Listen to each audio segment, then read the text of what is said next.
The Phantom Express. One dark and misty night, Percy was getting ready to collect the mail.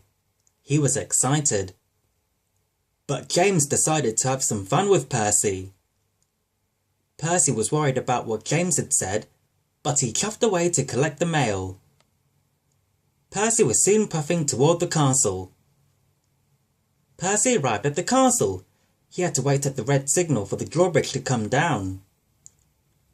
Percy's driver unloaded the mail, but Percy was still thinking about what James had said.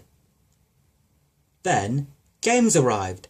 He was delivering coal for the big castle fires. This made James very cross. It was only an owl hooting, but even Stephen thought it sounded just like the Phantom Express.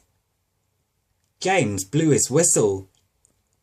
Stephen was so scared he rushed backwards to the castle, so he didn't see that the drawbridge had gone back up. The driver and fireman had to jump clear. Stephen had rolled right off the track and fallen into the dry moat.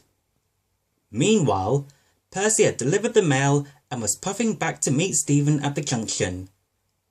But Stephen wasn't there. But it wasn't Stephen, it was James. Percy heard the sound. Percy was very frightened. Percy was so scared he raced away without paying any attention to the red signal. Then there was trouble. James wanted to tell Percy and Stephen that it was all a joke. There was so much fog he couldn't find them anywhere. As he puffed around the misty castle grounds alone, James started to get scared. He even started to believe his own story. James kept looking for Percy and Stephen, but when the drawbridge came down, it hid them. James was so frightened he raced off as fast as he could. The Fat Controller was at the dairy.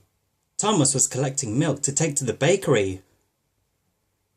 The Fat Controller knew there were no such things as ghosts, but he wanted to find out where Percy and Stephen had gone. As James and the Fat Controller approached the castle, they heard the mysterious whistling. It echoed around the castle walls. The Fat Controller was not very happy. Soon, Rocky had lifted Percy and Stephen back onto the tracks.